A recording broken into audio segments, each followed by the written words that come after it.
Hello, and welcome to the first episode of the brand new Hull Libraries podcast. I'm Dan. And I'm Katie. So, we'd love to say we've got a master plan of how we want this podcast to go, but perhaps the most interesting things happen when you just stay curious and see where things take you. So with that in mind, we'll be talking to writers, poets, artists, musicians and lots more, basically anyone interesting that we can get our hands on. We'll also be chatting to members of library staff about who they are, plus favourite and current things they've been reading, watching, listening to or playing. In this first episode, we had a conversation with the wonderful Phil Earle. Phil's a fantastic writer, born and bred in Hull, and author of over 15 books for children and young adults, with more on the way. Check out his socials. He's a good friend of the library service and familiar to audiences of events like the Big Malarkey and the Children's Book Award. We talked to Phil about staying creative during lockdown, his latest books and his fascinating journey into writing via work into bookselling and publishing, and as a carer for some extremely vulnerable young people. As such, there is a brief discussion of young people with complex problems related to self-harm and abuse. So this interview was recorded remotely over the internet, and it was kind of our first go at doing this, so the audio quality is a little bit choppy on places, unfortunately. However, we've learnt some lessons, and I think going forward the interviews should hopefully have much higher sound quality. But it was for the most part a very fun, light-hearted and enjoyable chat with Phil. So make yourself a cup of tea, sit back, walk the dog, start a jigsaw, whatever you like to do when you get your podcast on, and enjoy our chat with the wonderful Phil Earle.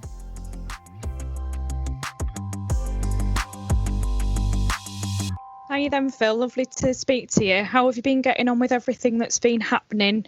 It's into our third lockdown, so it's a bit crazy for us all. I just wondered how you are doing with everything.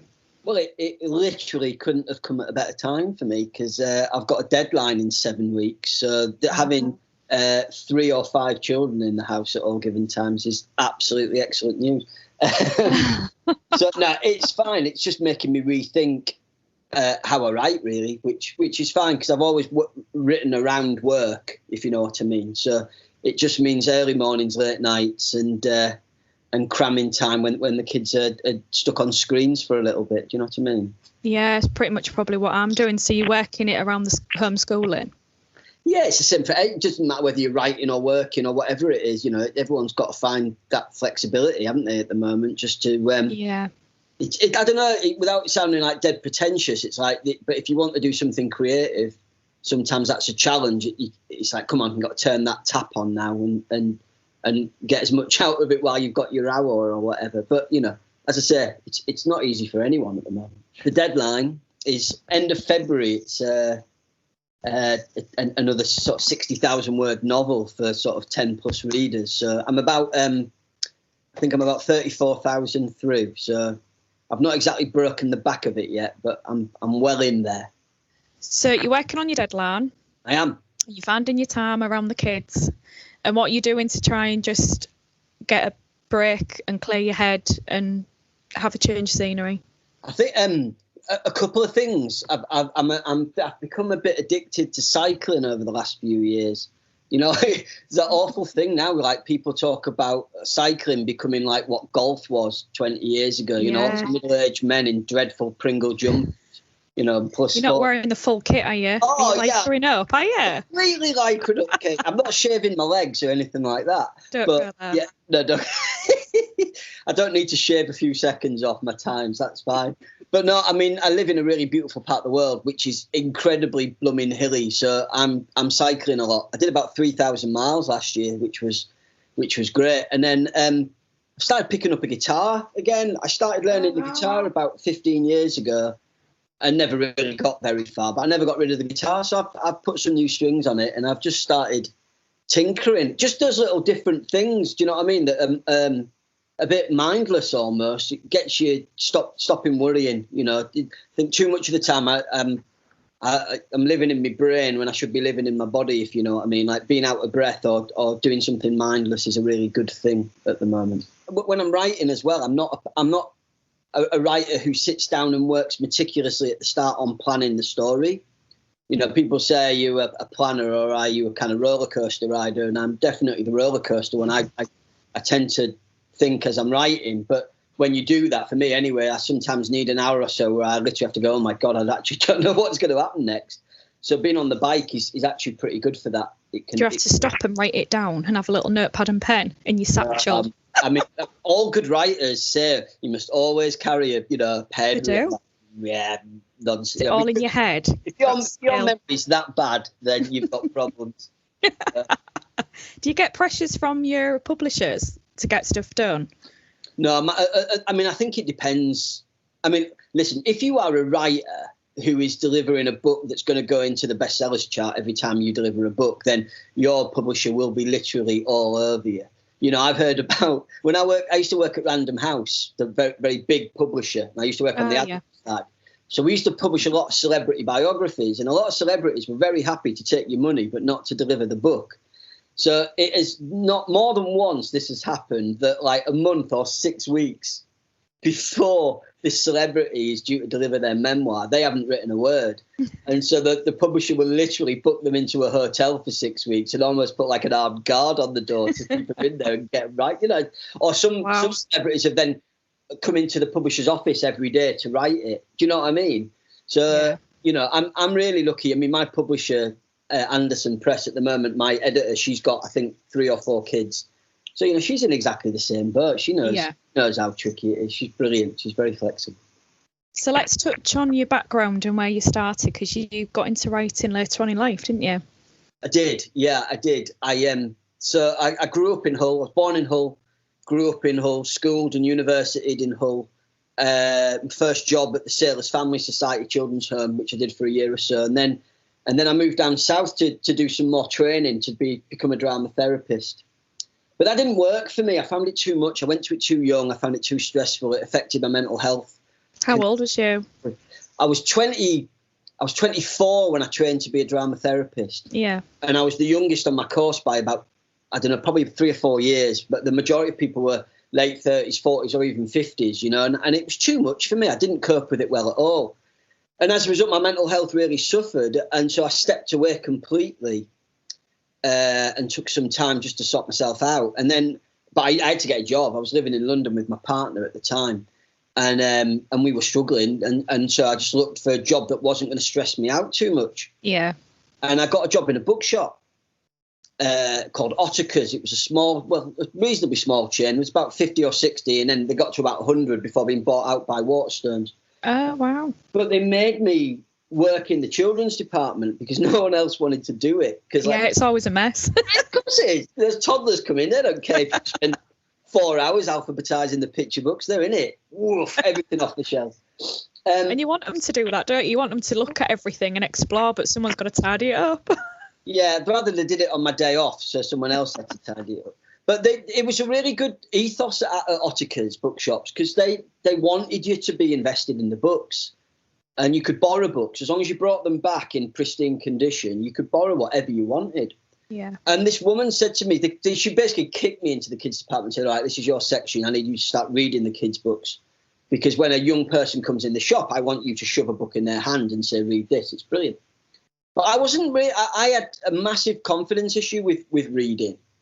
I mean, ironically, I'd done drama and English at uni, but only because my dad made me. You know, my dad's a brilliant bloke. I love him to death, but he didn't think drama was a proper degree. Do you know what I mean? And I was desperate to do drama, but I did English really just to appease him. But my confidence was wrecked. I didn't feel like I understood the stuff I was being asked to read. I didn't enjoy the classics. They were too long. They were too wordy. They said nothing to me about my life. But the second I started reading kids' books at the age of 26, and the first one I read was Holes by Lewis Sacco, which is very much regarded as like a modern classic. It was literally like a light bulb going on in my head. Do you know what I mean? Yeah. All of a sudden, there was a genre or a canon of work that I could get on board with because they were often short books, which was good, but lacking confidence. But it was just the purity of the storytelling. What I get frustrated about with a lot of adult fiction is it's authors harping on about their own views on the world and their own philosophies. And I just want to be told a good story, mate. Yeah. And for me, that's the beauty of children's books. Children are the most savage critics. Yeah, definitely. if they aren't enjoying it, they're going to put that down because They'll just tell you. They're so literal out there. They'll just say. But also, you're fighting with other things now. You're fighting with the Xbox. You're fighting with YouTube. Yeah. You're fighting with TikTok and Disney Plus and all these things vying for our kids' attention. So that means you've got to write a pure story, and I find that exciting.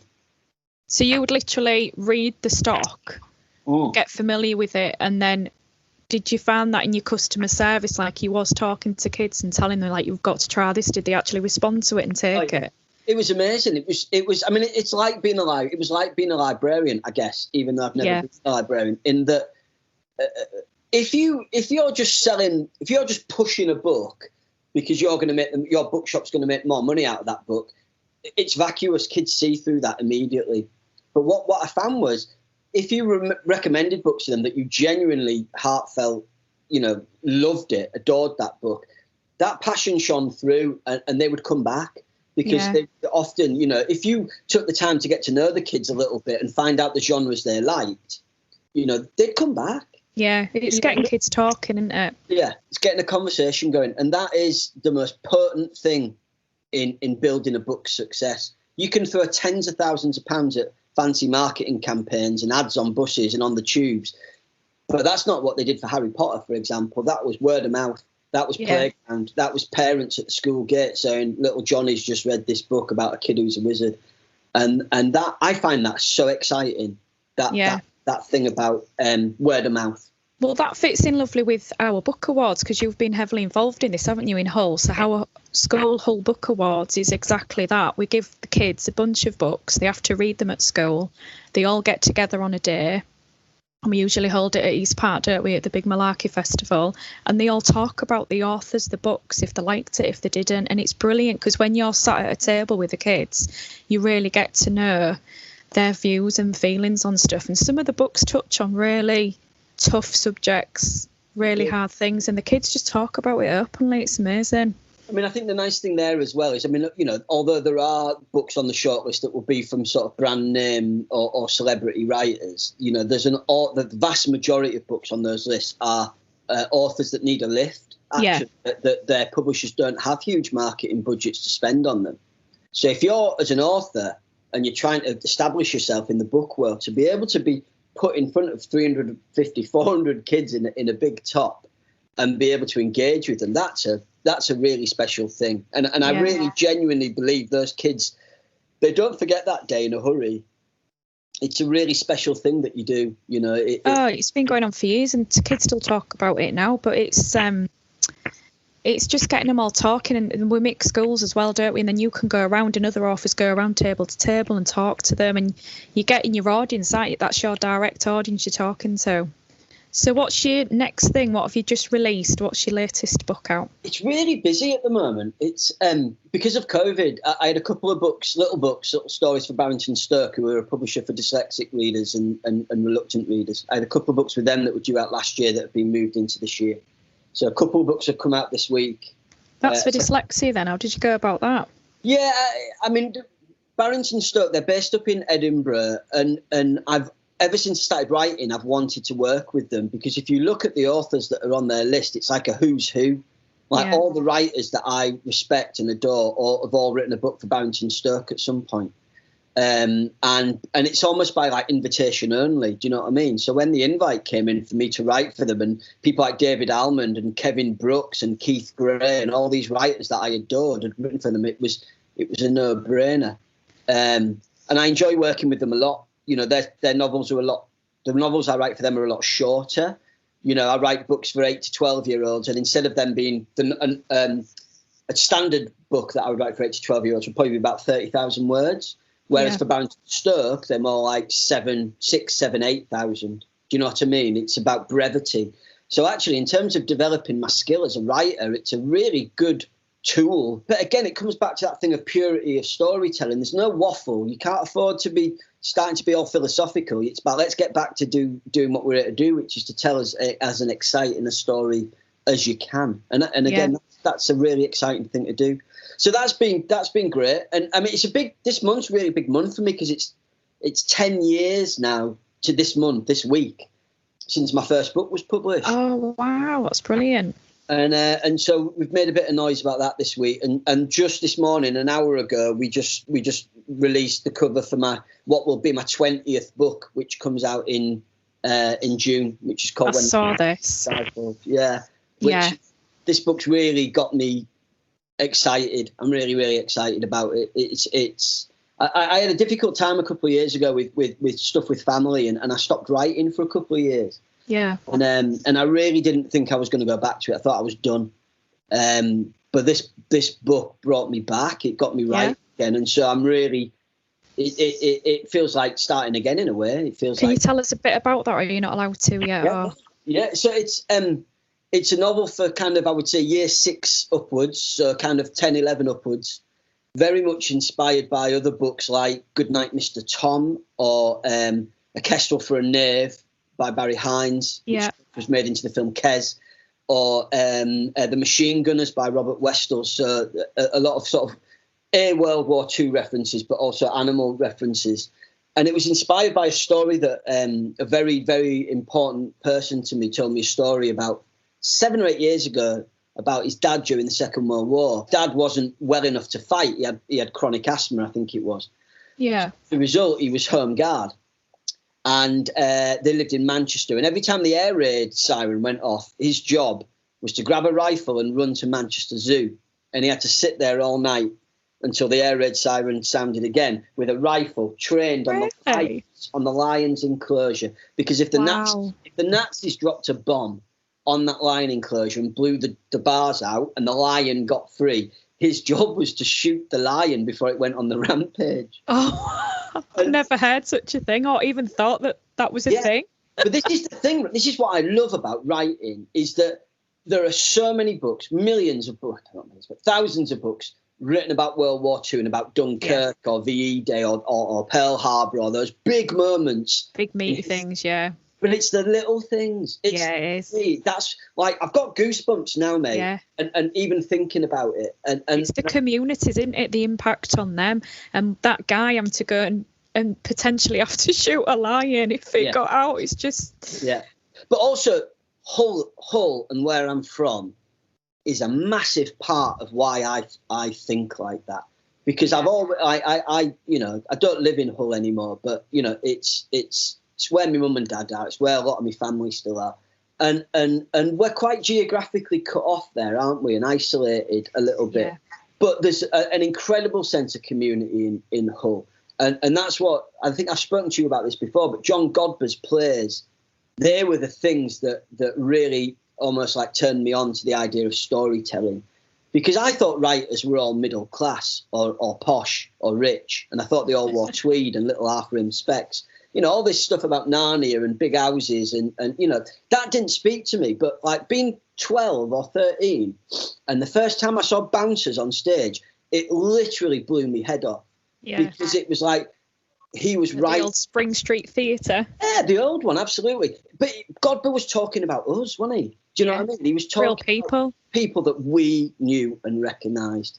And that's why stories like for when the Sky Falls appeal to me, is because it speaks to me. It speaks of community and the small things in life that can have a big impact, if you know what I mean. Have you got any inspiration, I guess, off your kids? Do you get anything off your children with them being kind of that age? Yeah. Do they give you ideas, and sometimes they're maybe not great, but you say, oh yeah, I'll think of it. I don't get many bum ones off them. They're gold. It's like, that's it, isn't it? It's like it's content straight away, isn't it, from your kids? It's really funny. The funniest one lately was that my eldest son, Albie, he's nearly 15 now. And 2 or 3 years ago, we were having age, isn't it? Man's nearly 15. Never a dull moment, is there? Or an inexpensive moment either. Yeah, cash extract, as I call them. He came to me a few years ago. We were just laughing about writing, and because they're not impressed with me being a writer at all. They could not give a monkey's. It's brilliant. Can't you get my T-shirt with an hour going, my dad's an author? Bin it or burn it, one of the two. But he came to me. We made a bet one day because he was like, "I bet you if I gave you a title, Dad, you couldn't make a story out of it." So I was like, "All right, okay, go on then. Yeah, give me a title." And Albie's Albie's quite sporty, and we always laugh about. This sounds awful, but when he tenses his bum cheeks, they're like rocks. Like he does that much running and stuff. So he said, "Right, okay, write me a story called Albert Johnson and the Buns of Steel." Brilliant. So I was like, "Yeah, all right, I'll do it. I'll take that bet." And so I have. And it's just came out yesterday. It's a little Barrington Stoke book. I mean, I know this won't work because it's a podcast, but I'm just flashing you it on the screen. Yeah, I can see it. It actually is there. I can see it. The Buns of Steel. Illustrated by Steve May. Brilliant. Yeah. Buns of Steel aren't about someone's rock hard bum cheeks.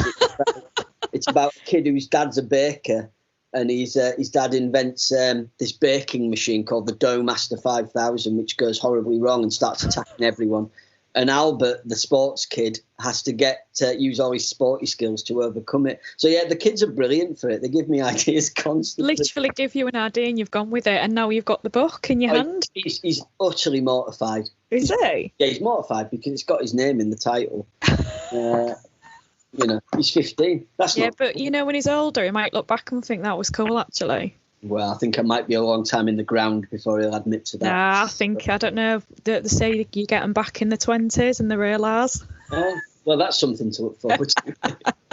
I think one day you'll get a little pat and that was cool, Dad. I hope so, true.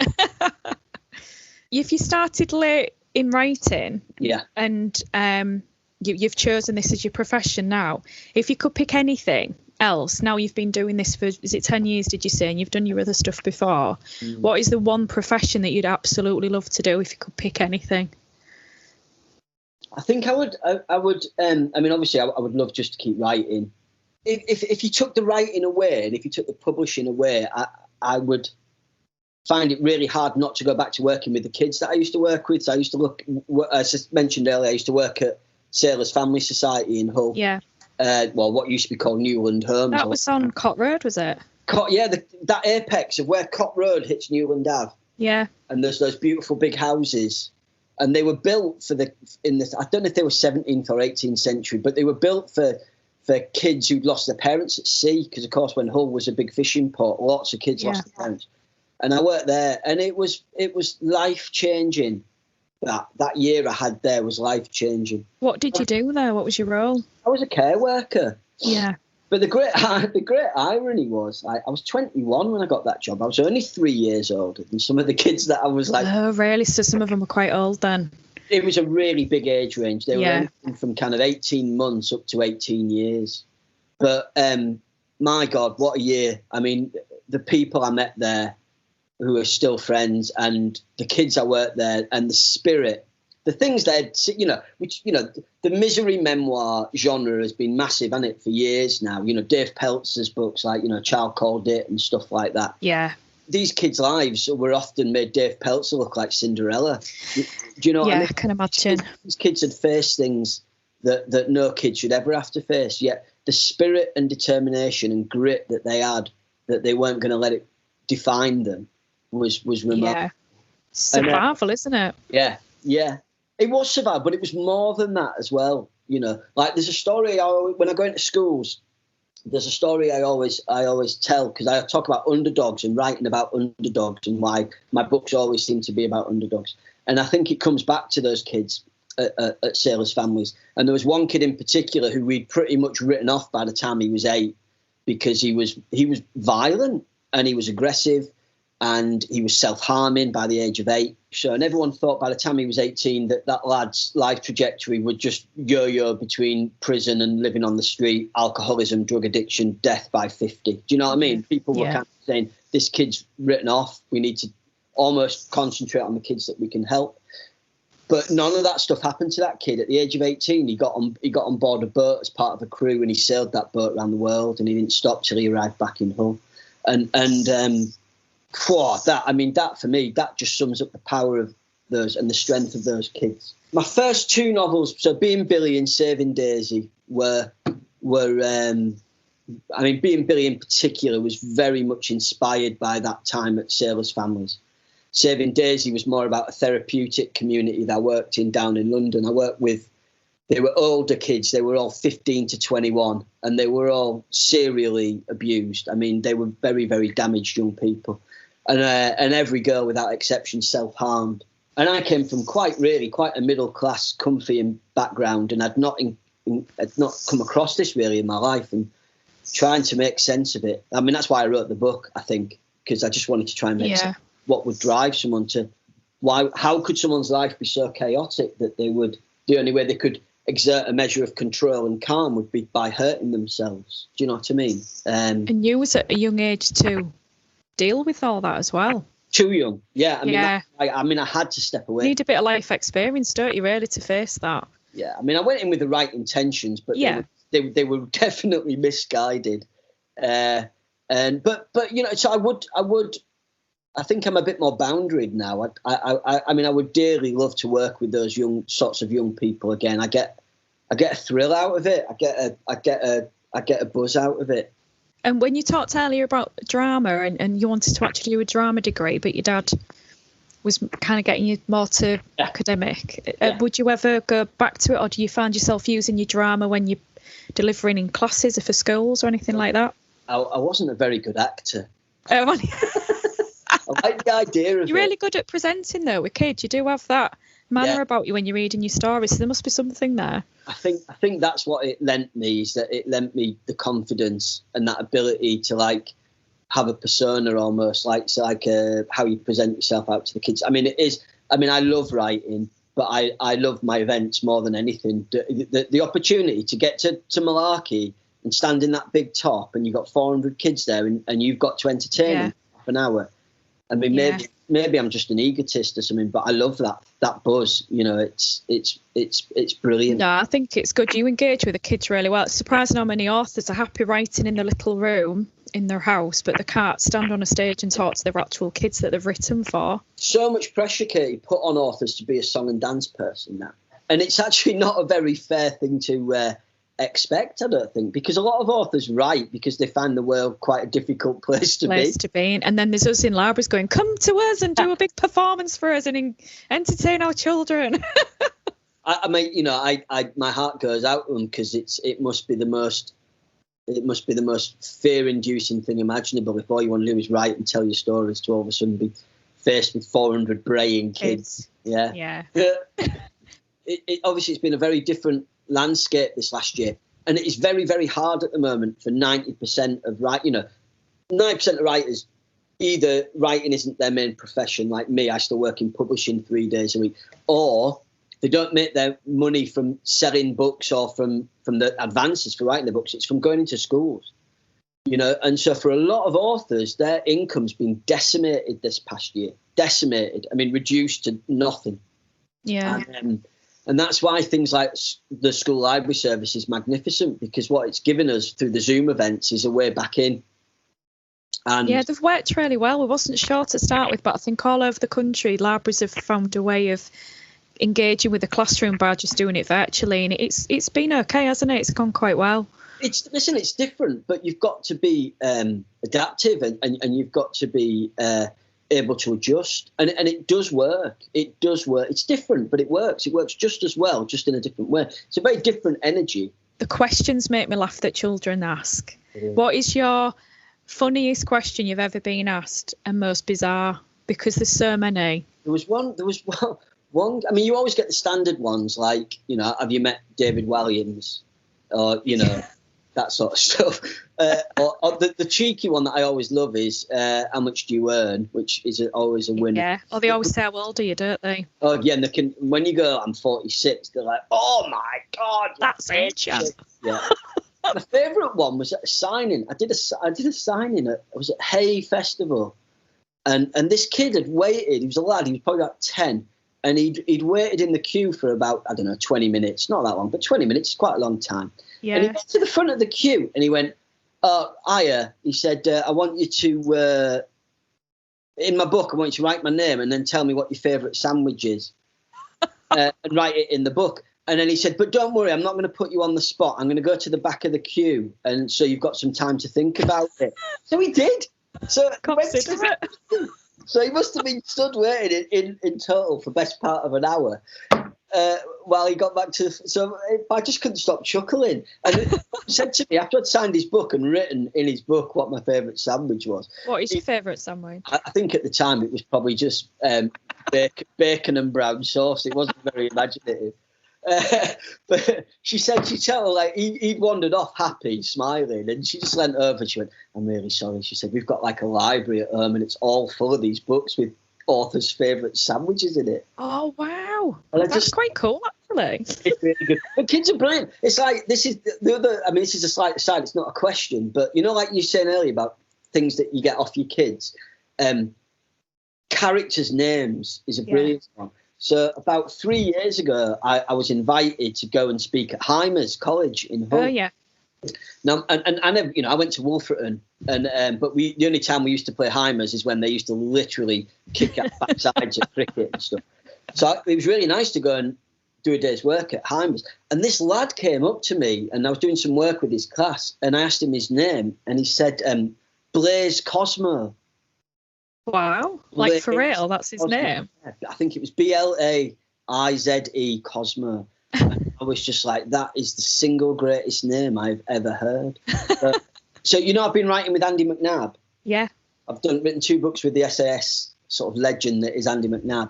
And the one of the main villains in the new book is called Blaze Cosmo. Really? So you've used it all these years later? Can't not use that, can I? It's absolute gold dust. So tell us, how has it been working with Andy McNamara? Brilliant. Really. How did that come about? When I started writing, I was a bookseller, yeah, and a woman used to come into our shop, and she's a lady called Philippa Milne Smith, and she was I didn't know this at the time, but she was a very, very kind of much a leading literary agent. And I'd been writing, and I worked up the confidence to give her the book that I'd been working on. And she very kindly read it, and she sent me a letter saying, look, you can write, but it's not good enough at the moment. But anyway, she remembered me, and when I worked at Random House, I used to sell Andy McNab's books, so I'd met him a few times. And he is one of the most astute, switched-on men I've ever met in my life. He's fascinating. I mean, doesn't really go into talking to you about his SAS stuff, but he's got his fingers in so many pies. He's like this, he's like a serial entrepreneur as well, in a really good way, And but his story, I think, is amazing, because when he joined the army as a boy soldier, age 16, his literacy age was 5. Oh, wow. And they started him on Janet and John.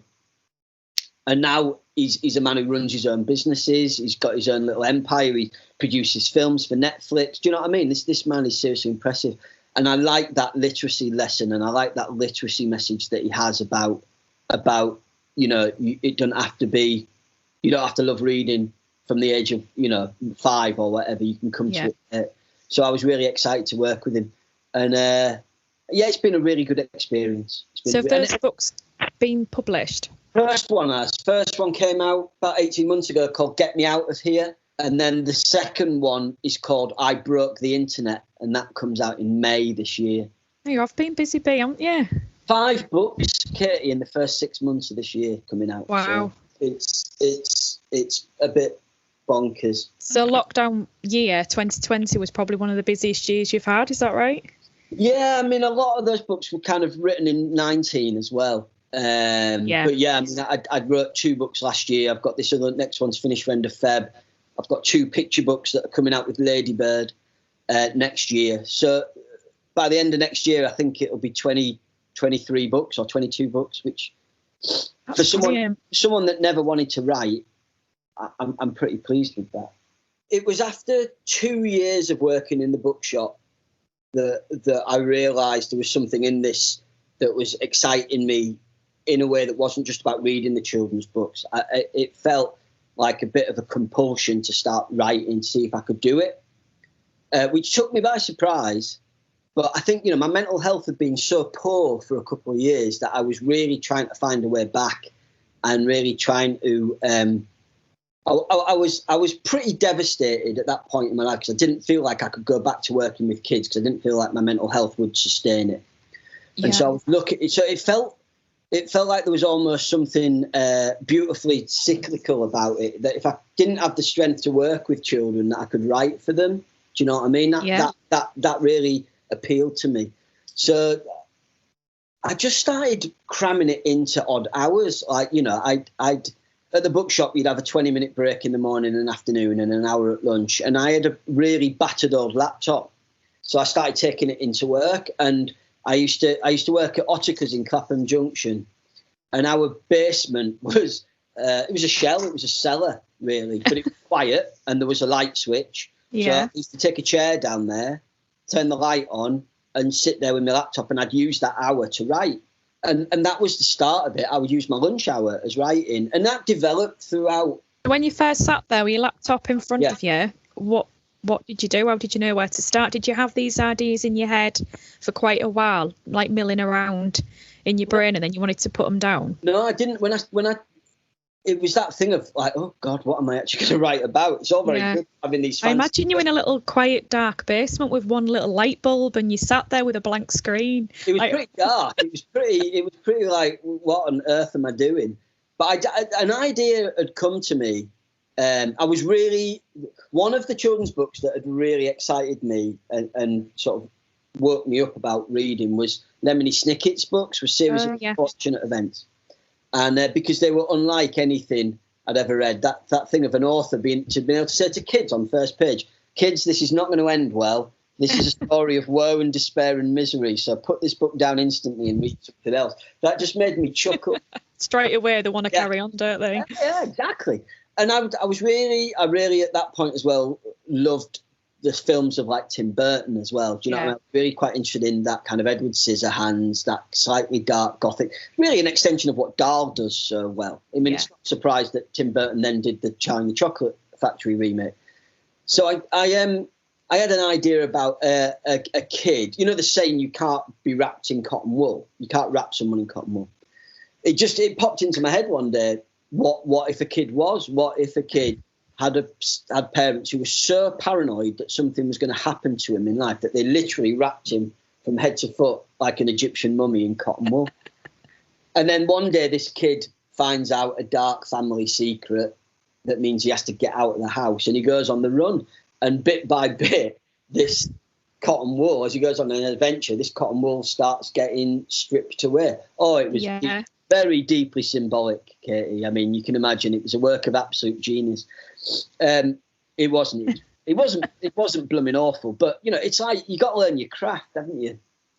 And I worked on that book for quite a few years, probably 3 or 4 years, I think. And I had a friend from uni called Boz, who was a brilliant illustrator, and he illustrated it, and we really tried to get it published. And every bit of feedback was, your writing's okay, but this isn't a story that's publishable. And so I stopped for a while. I thought, well, maybe it's just not meant to be. Do you know what I mean? Maybe it's just a hobby. And I moved out of the bookshop, and I got a job in publishing as a account manager. And after our second child was born, my wife and I, I certainly felt like my brain was getting flabby. Do you know what I mean? We were just like rinsing box sets of 2024 over and over again. So I thought, I've got to start tuning my mind up a bit. And I'd never forgotten what had happened at Sailors' Families and about those kids. And I'd always carried around how much did it feel to be one of those kids. And so instead of watching 24, I started writing. Yeah.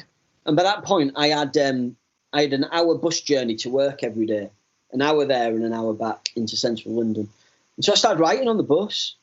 Started writing in the morning. Right. Because to be honest, utilizing your time well. Yeah, by the time I got home in an evening, right, and I'd had tea and got 2 kids into bed. You know this. The only thing you want to do is drink heavily. You don't want to be writing a book.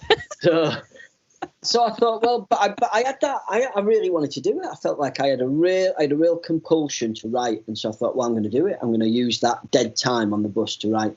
So I did, and that's really how, in essence, my first 4 books were written on the X68 bus from West Norwood to Russell Square in London.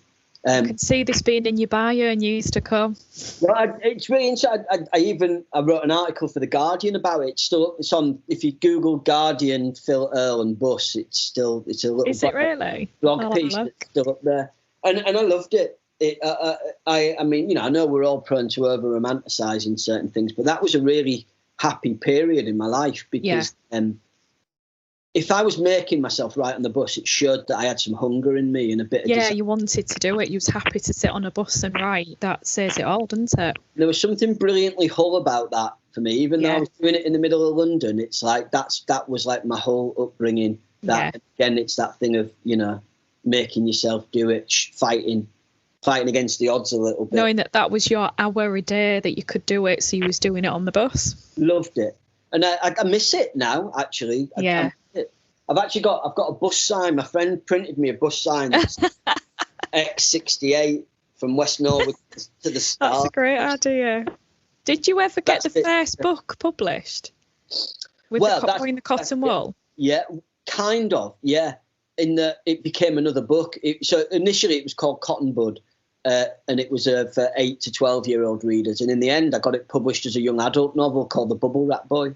Ah, right, yeah, I've heard that one, yeah. The Brilliant. idea changed a little bit, but the idea at the heart of it remained the same in a way. So, the thing to remember is, it's like if you want to be a good footballer, Lionel Messi wasn't born with a pair of football boots on his feet. He practiced and he practiced and he practiced and he practiced. Might as well have been. Yeah. But, I mean, that sort of innate talent is unbelievable, isn't it? Yeah. But for me, it's graft, right? And I couldn't have written, like, When the Sky Falls will be my 20th book, and I couldn't have written that 10 years ago. I didn't have it in me. It's craft and it's time and it's perseverance and it's sweat and it's graft and it's hard work. And it's life experiences, I think, as well, and just maturing in a way. I think your story writing might change in a bit as well, how you go about things. Yeah, because you keep absorbing other people's work and you keep reading and you keep trying. And also, for me, certainly, there's a thing of I'll show you. Do you know what I mean? There's a thing of I'll show you. I'm not content just to sit back and say, all right, I've got a few books with my name on the spine. I want to write something that can reach a bigger readership. I'm quite competitive, I think. For the first time ever, I've started to ponder.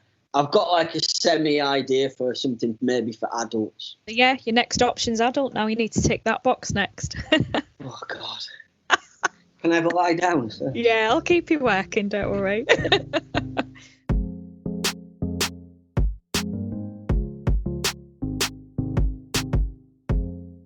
So from Dan and myself, I want to say a big thanks for listening. We'll be back next month with another guest, and we'll also be starting to chat to library staff about their favourite reads, watches and listens. If you'd like to check anything out about the Hull Library Service, please go to our website hcandl.co.uk/libraries, or follow us on our social media channels, Facebook, Twitter, and we've got a YouTube account. Thanks very much and see you soon.